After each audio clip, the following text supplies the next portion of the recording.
Okay, let's take a look at what we have learned last time. So from the last time, we just briefly mentioned the conjugate gradient methods result. We have 8 orthogonal set, and we also mentioned how to create the 8 orthonormal sets by the Gram-Schmidt process. But this is something to understand the 8 orthogonal sets, and some people just wondering how to create this set without the conjugate gradient descent algorithm. So this is just some things related to the 8 orthogonal sets, but we are not going to create that search direction set is the 8 orthogonal set by such an Gram-Schmidt method. Let's see. Where's the Gram-Schmidt one? Thanks. So this is this part are the Gram-Schmidt part, and then but this part you would just need to know, okay? And we have such a methods to create the 8 orthogonal sets from the 8 orthonormal sets from the standard unit vectors, but this part is not related to the gradient descent, conjugate gradient descent algorithm. And for the conjugate gradient descent algorithm, it has the methods. It has its own methods to get the 8 orthogonal sets during the iterations.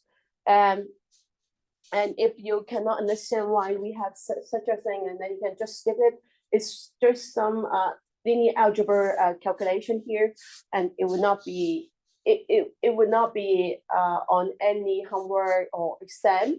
But this thing is just interesting to know with the 8 orthogonal vector set, and then actually you can get the LU factorizations of the A matrix. This is just something interesting to know, and it is not required from this class, for this class. And from the theorem 7.32, we mentioned that with n iterations, and then we got the n exact result.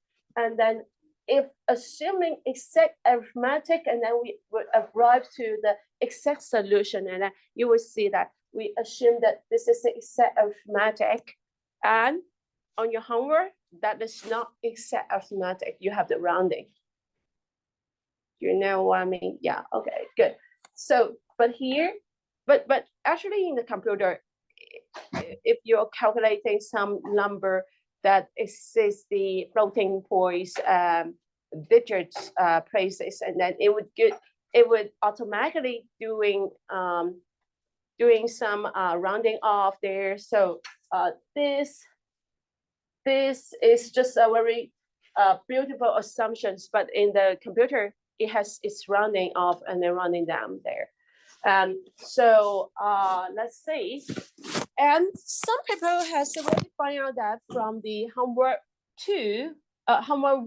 1, question 2, and some students just found that, hey, professors, that the Gaussian elimination seems that has more accurate results with the rounding, and more accurate than the conjugate gradient method without the preconditioning.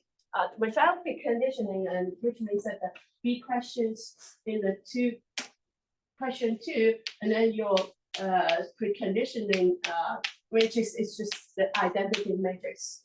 And in the question C, actually, I got some questions from the class, and then some students asking, what is that D inverse -/2? And this one is just like, in that matrix, if I remember it correctly, that system of the matrix for that system, let's say, okay, let's take this one as the one example here. So we have the 4, 3, and then 0, and then 3, and then 4, and then -1, and then 0, -1, and then 4. And the diagonal matrix, for this matrix is D equals to 4, 4, and 4, and all the zeros here. And if we are going to take the negative 1/2, and which means that we are going to take the negative 1/2 for each diagonals component here. And this equals to 1/2. That's just equals to the reciprocals, and then for 1/2. And then so we got 1/2 here, 1/2 here, and then 1/2 here. Does that make sense? Okay, that's the things. And some students have already found out that if we don't do any preconditioning, and then the results is worse than the from the question A. And then question A is just a Gaussian eliminations. And I hope that I'm not sure whether it works for these questions. And I hope that you, for the question C, you will have a better results than the Gaussian eliminations here. Not really. Oh, I'm not sure, but sometimes if you choose a good preconditioning matrix, and then you could have a better result. And I will just mention this in a moment. Let me see.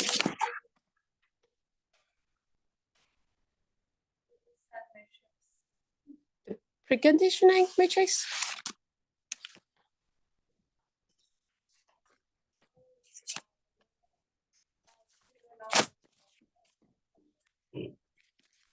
Oh, yeah. For that, is that for this one? Okay, I just briefly mentioned this about the conjugate gradient methods. I'm not going to dive into their homework questions because you can go to my office hours to talk about that. I'm not going to take some time to mention this again. Let's see. Wow. We do have some things missing here, but let me see. Do I have this thing? Okay. Just can't open the computer. Okay. Next. So there's one example here, and then it's about the conjugate gradient methods, and it can achieve the exact results with the n step. And this is the actual conjugate gradient algorithm. And you will see first we are going to calculate the we have the input, the initial gas, and then the iteration steps. We give the input is how many iteration steps you want, and then the A matrix, and then the B vector, and epsilon is just the tolerance. So you can also decide how accurate you want the results to be. And so with this input, and then you calculate the initial residue, and you put the initial residue to the V0, and then V0 is just such directions, and go into this for loop here, and we have the M iterations here. If you don't stop here, so there are two criteria to stop the let me see. There are three criteria, naturally.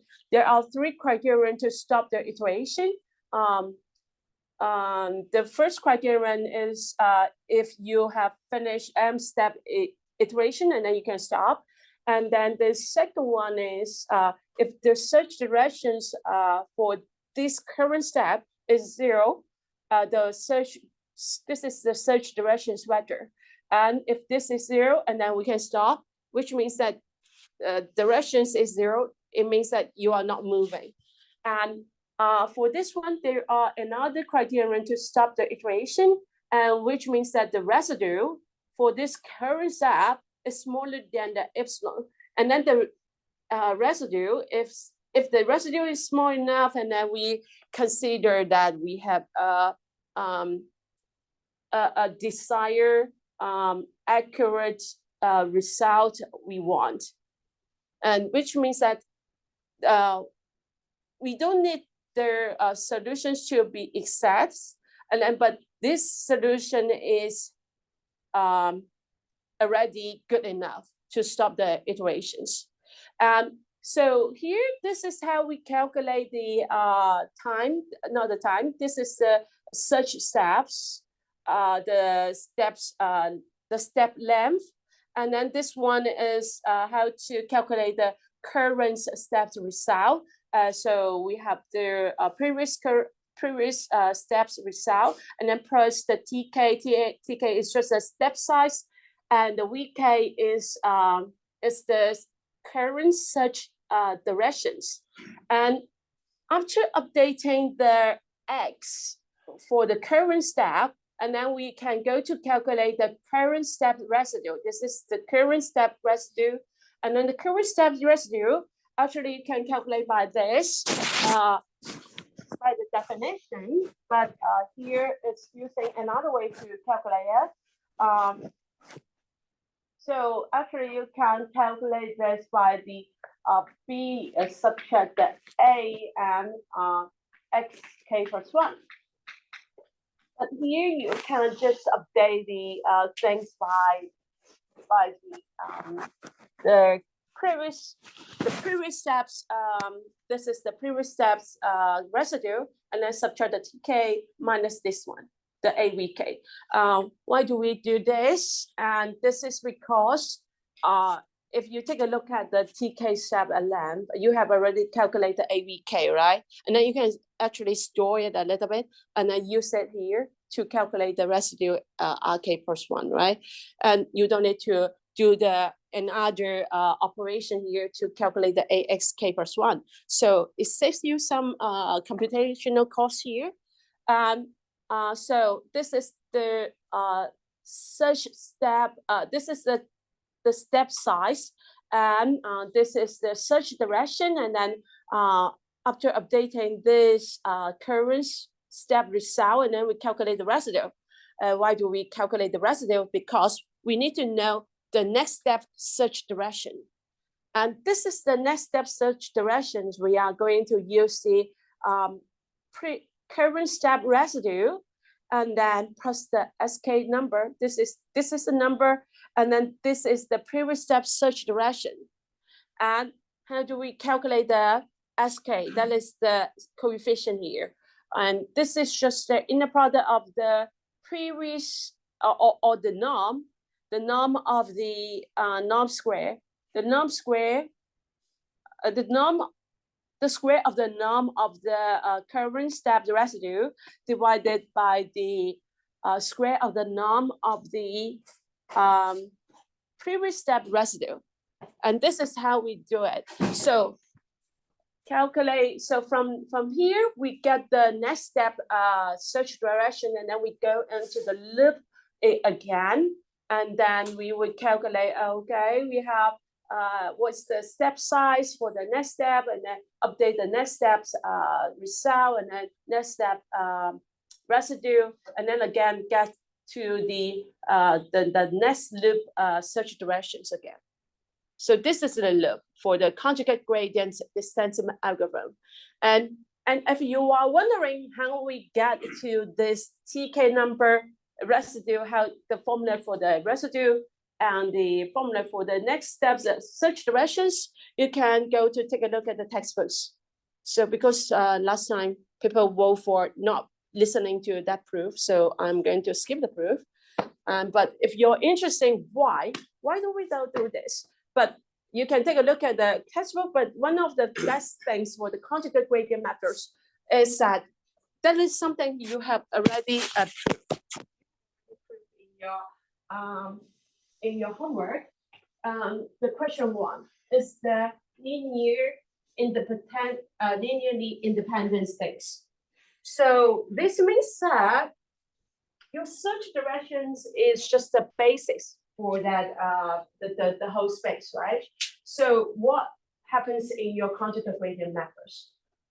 They are linearly independent. That those directions are linearly independent, and they are actually the basis for the Rn.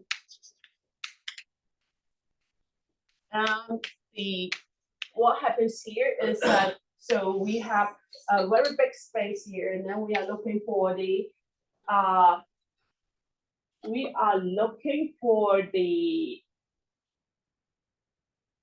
minimum point. So all the conjugate gradient method here and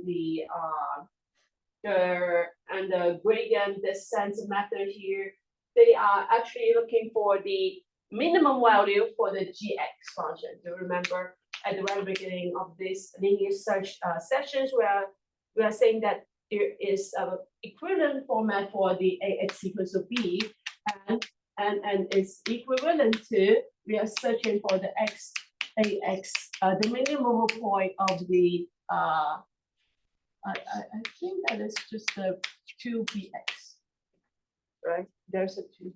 And this is the minimum point, and they are equivalent, and we are going to get the minimum point of that place.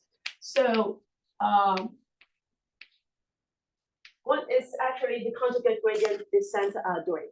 So it gives you the basics. Let's say there's a basics here, and then x and y direction, and they are the basics for the R2. And for their conjugate gradient methods, it's just go, okay, we have this direction. This is the A orthogonal matrix. They are orthogonal, and then we do this. We would do this, okay? From the starting point here, x0, and then you go to this direction. On this line, you choose the smallest number, and then for the gx. And then you will stop here, and then stop here. This is the optimal point. And from here, you are going to the orthogonal directions. And then from here, you go to the orthogonal direction. That is another basics. That direction is another basics in the Rn, vector in the basics. And then we are going to this direction and then to search the minimum point. And hence, this one would be the minimum values in the whole domain because you search 2 directions already. But if you go back to take a look at conjugate gradient methods, the basics gradient descent methods. So let's go back to that picture again. So you would say, okay, this one is just going to the conjugate gradients direction, and then we arrive to that minimum points just with 2 iterations. But here, if you go to the basic version of the gradient descent, it's just going to the opposite gradient way, and you would see it's going this way and this way and this way, and then you would see this direction is actually parallel to this directions, and then this one is parallel to this one, and then which means that you are going to repeat the directions, the search directions many times, and then so it's not the optimal way to do so. Questions? It's just a general idea, but if you want to know more about the why do we have a better approximations in this way for the conjugate gradient descent, and then you must take a look at the proof and the theoretical result. And one more thing I want to mention here. So that's another very important things, and maybe it could be your homework. I skipped some proof here, but you can do the proof on your homework. And then if you have questions, now post the hands, and let's see. I just want to give you a general idea, and then you know what's going on for the conjugate gradient method and then gradient descent method here. And one of the important things to derive this algorithm. So this algorithm is based on one result, and you can see there are some formulas here. We are calculating the TK and the SK, and then the residue looks like this. And then actually, the residue can also calculate by the B minus AXK plus 1, AVK plus 1. But in this way, we can calculate the things with less computational cost. And how do we get these numbers?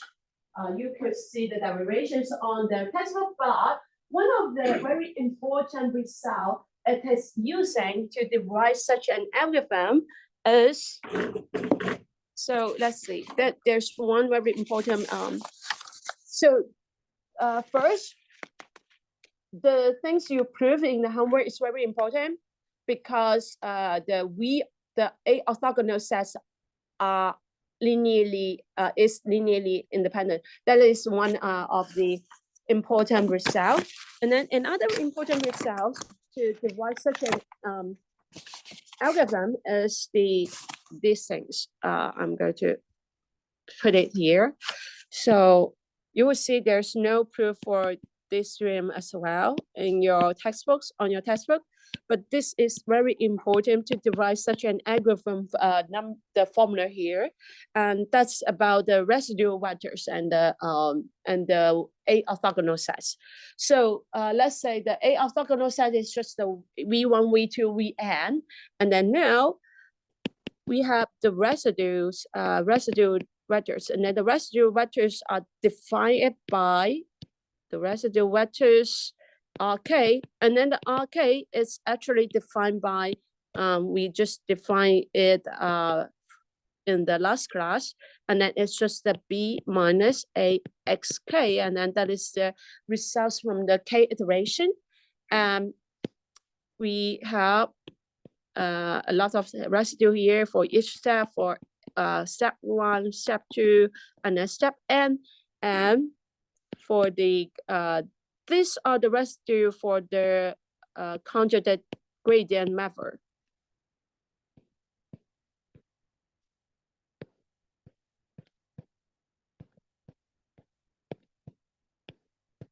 And actually, these residues, they satisfy the following equations. Let's see what's happening here. So this is really important when you go to take a look at the proof or the derivations for that algorithm. The residue are actually orthogonal to that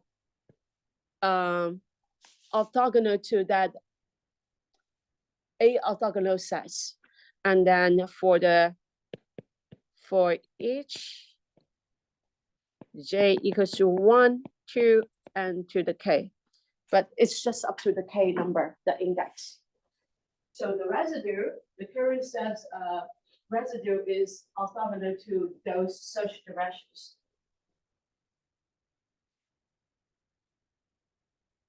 And this is one nice property you will make use to get the formula here. And then that's the things about the conjugate gradient method here. You could see the proof if you want to prove it, or on your homework, maybe it would be your homework. And it's all the things about the inductions, proved by inductions. So you could first prove the residual 1, and then with the V1, the inner product between the R1 and the V1, they are 0. And then this one is easy to prove by the definitions of the residue and the by the definition of the residue R1. And this is the first step. And the second step, you are going to assume that for the K, for the index K, and then you have such a things happening here. And then for all the RK minus 1 and to the R1, you have such a things for the residue. And then you are going to prove this for the RK plus 1. And that is the proof by induction steps. And you can go back to take a look at the textbooks. This is an exercise on the textbooks, and maybe it would be your homework as well.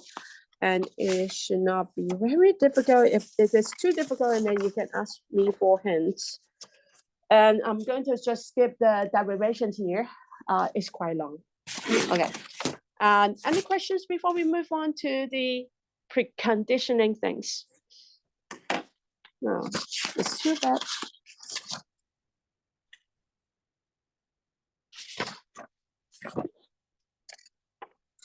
Any questions? No?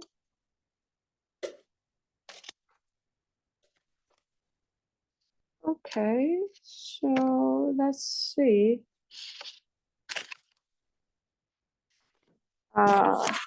Okay, let's see, what do we have here? We have, I think I should mention some things about the condition numbers before we move to the next one. But I don't have the notes for the conditional numbers. So one thing I have mentioned in the 104B class is about condition number. It's very important. It's a very important concept in this area.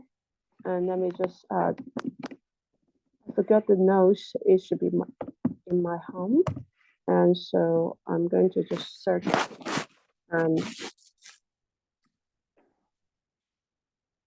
So the condition number, a lot of times we are use the conditional numbers to decide whether we have a good system. And let me see, I'm just going to give you some things here, some result here. Okay, let's see one example first.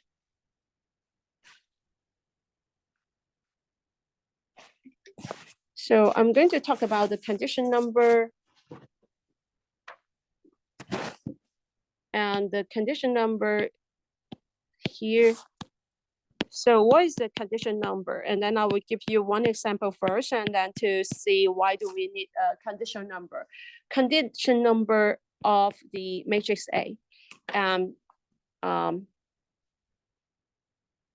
The condition number is calculated by the norm of the A. But why do we need such a condition number? And then what does it tell us from the condition number? So let's take a look at here. So there's one example. This is the matrix system, linear system, and then we're going to show this iteration, and then solve this linear system, and then we have approximations here, and then this is the approximations to this solution, and then it's very bad approximation because the true result is 1 and 1, and then but for some reason, and then we get a very bad approximation, and then this is 3 negative 0, 0, 0, 1. But if we calculate the residue, so that's what we have mentioned along this whole process. The posted notes, but it's on the textbook. Never mind. Okay. So this is something we just mentioned. The whole thing. So we use the residue to get the number and then get the such directions. But if you calculate this things, the residue B minus the approximate solution here, and this is the definition of residue, right? And then if you calculate this residue, and then it's just the 0.0002 and then 0. And if you calculate the infinity norm of that residue, it's just the 0.0002. It seems a very good approximations, right? Your error is just like the magnitude of the error here is just like 10 to the negative 3, right? But actually, you will see this is really bad approximations. It's nothing close to this one. Let's take a look at here. If you want to calculate the difference between the approximations to the units, that true solution, and then we calculate the difference here, and then take the infinity norm, and actually the error here is equals to 2. Right? Why do we have this? The residue is small, and then the error is big. And that's because if we take a look at this system here,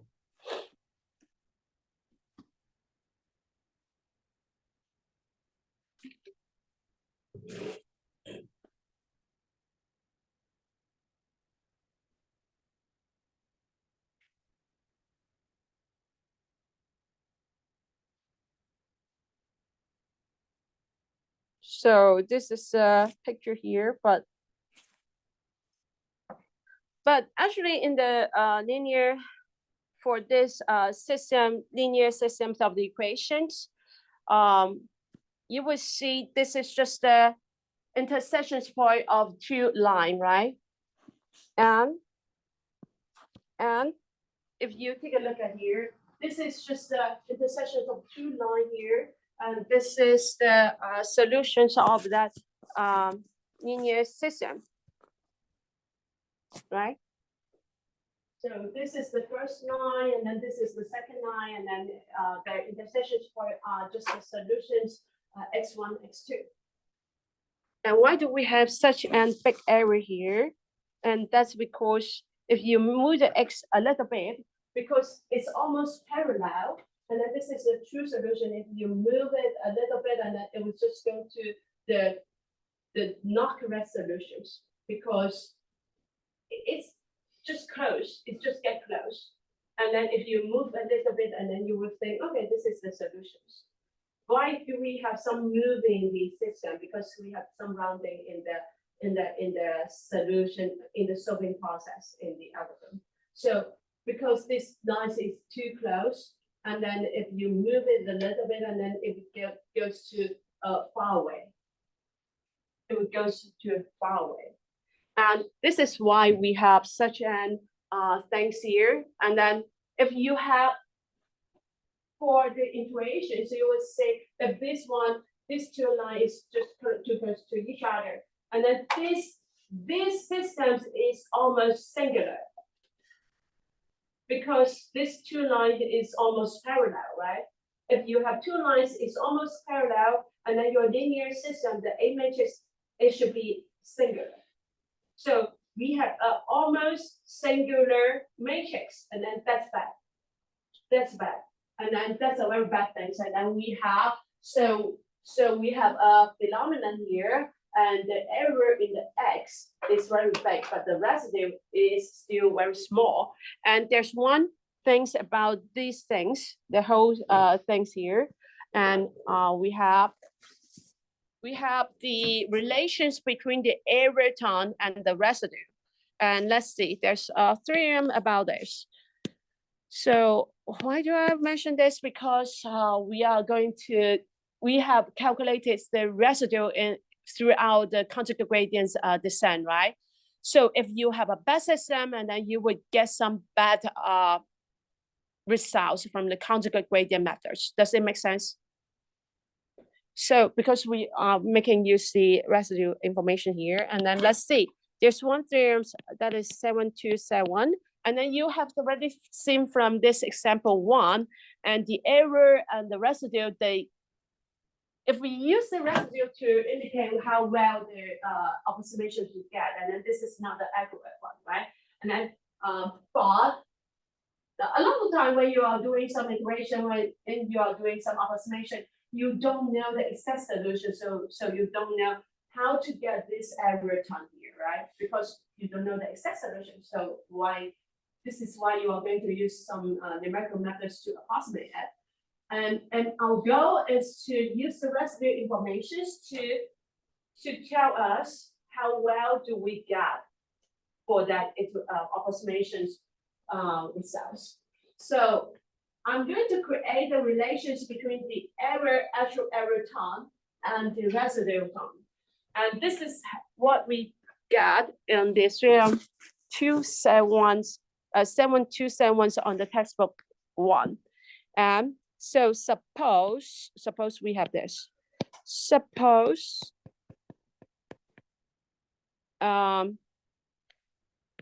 x tilde is an approximation of the results.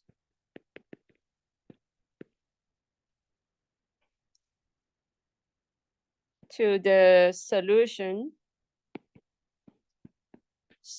I'm going to use shortcut here, solutions of the AX equals to B. And however, we have A is a non-singular one. But you will see in the example, it's almost singular, but it's still non-singular. So so that we have unique solutions.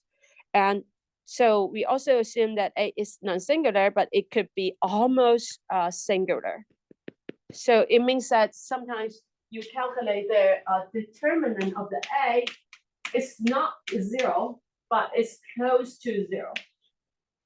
And then that's the almost singular case. You can calculate the determinant, it's not 0, but it's still very close to 0, and then the disaster happened. A is singular, non-singular matrix, and the R is the residue.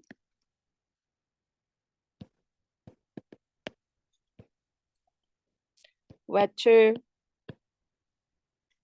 for the X tilde. So this is the residue for the approximation here. And then for any natural norm of the matrix and natural norms for the vectors, we have this natural norm. I'm going to resize the picture here.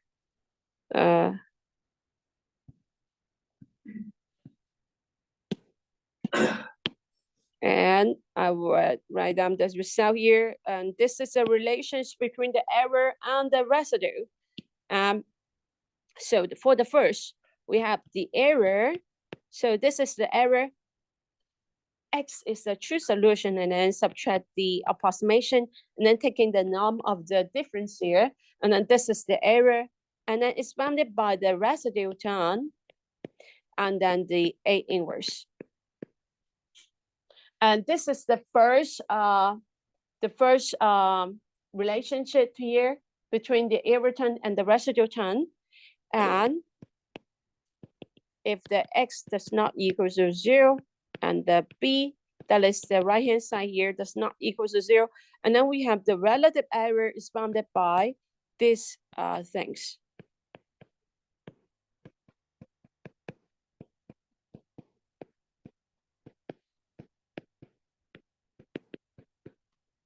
And this is the R and B. So we have the relative error could be bounded by the A norm and the A infinity norm, A inverse norm, and then this is the residue divided by the B vector.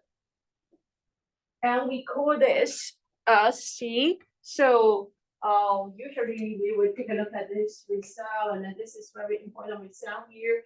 And you will see the coefficient is just the norm of A times the norm of A inverse. And then usually we will use the infinity norm to calculate the norm here, because it's easy to calculate the infinity norm. It's just the horizontal way and taking the measurements of that horizontal way, their issue rows. So we say, okay, we have a very important conditions coefficient here, and then we would define this as the conditional number. And I will tell you later on why this is very important. And let's see, just do the definition first. Define this is the conditional number definitions. Condition number. And then we define it as, so Ka, and then equals to, K just represent this is condition number, is from the prolongation, and then we use a K to represent conditional a condition number.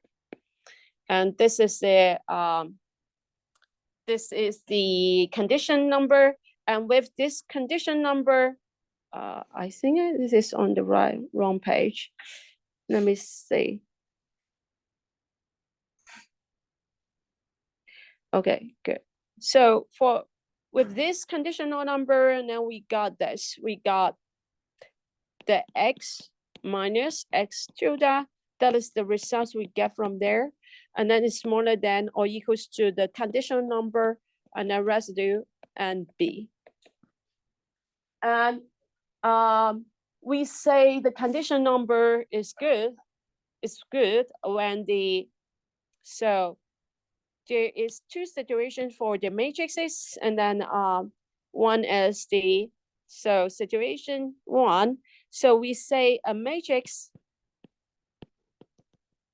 is, so the first situation, we say it's well conditions. Condition, if the Ka is close to 0, close to 1. And there's another situation, and then we said it's ill conditions. And for this case, and then you will see the conditional number would be significantly larger than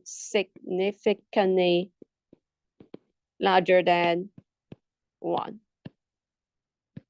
And from the name, and then you will see we say ill, and then it's just bad things. And then well, and then it's good things. Why do we have this? This is because if you have Ka, the condition number is close to 1, and then you can actually use the residue to estimate the relative error you have. And then if this is so bad, it means that if you use the residue to be your indicator, and then it's a lot larger than the relative errors itself. So if you have a condition number is 50, and then if this is a 50, right? And then but this number is just, if you use this residue to estimate how well you get for the observation, and then this is not a good index because this coefficient is quite large. And then it is approximately 1, and then this is a good one.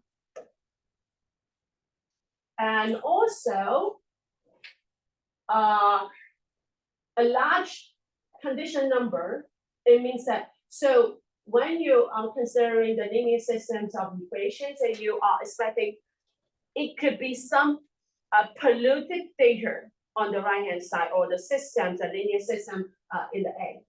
So what happens if you get some polluted data in the B? So we say this is the disturbations here. If we have some error here in the B, if the condition number is very large, and then it says that your error in the approximations, it could be very large as well. So, which means that this system is not quite good, because if you change the B a little bit, and then your results or approximations could be change a lot from the actual result, the true solutions. Does it make sense? And if the Ka is a small number, but if you change the B a little bit, and then the approximation is not changing a lot, because it's controlled by the small condition number here. But if this one is large, and then but the error here is controlled by this large number, so the error could be large. So we love well-conditioned system. We hate the ill-conditioned system. So do you get the hate and love here? Okay. Okay. So what do we do? Why do we talk about this? This is something related to the conjugate gradient methods. And you just saw that in your practice, your homework, you will see the Gaussian elimination is better than the conjugate gradient in your results in your homework. But with the preconditioning, a good preconditioning, you could actually change the situations. So why do you have that results on your homework? I think that is because your system is a bad one, so we hate it. The conjugate gradient doesn't hate it. And so what should we do? And then that is the next time. Okay. I need to keep the preconditioning things next time, but I would just briefly mention the preconditioning things there. Just tell you why starting from here, why do we have the preconditioning? This is because we want the ill conditioning things go to the well conditioning. So we want to change the ill conditioning things to the well conditioned one by the preconditioning. And that's the whole thing.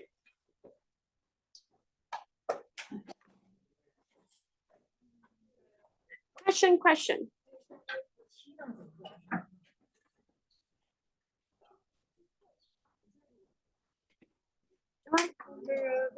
这个三维是不是就是三维了？然后呢？所以这个就不是就是还是在没有，我刚才应该是听错了。我觉得你就直接就是保留小数点后2位就好了。哦，所以是小数点后2位。对，小数点后2位，应该是小数点后2位。所以 to the right 小数点后2位，不是说 to C。哦，对。我刚才搞错了应该。OK，那我就这样。没有搞清楚你刚才说的意思，有点对。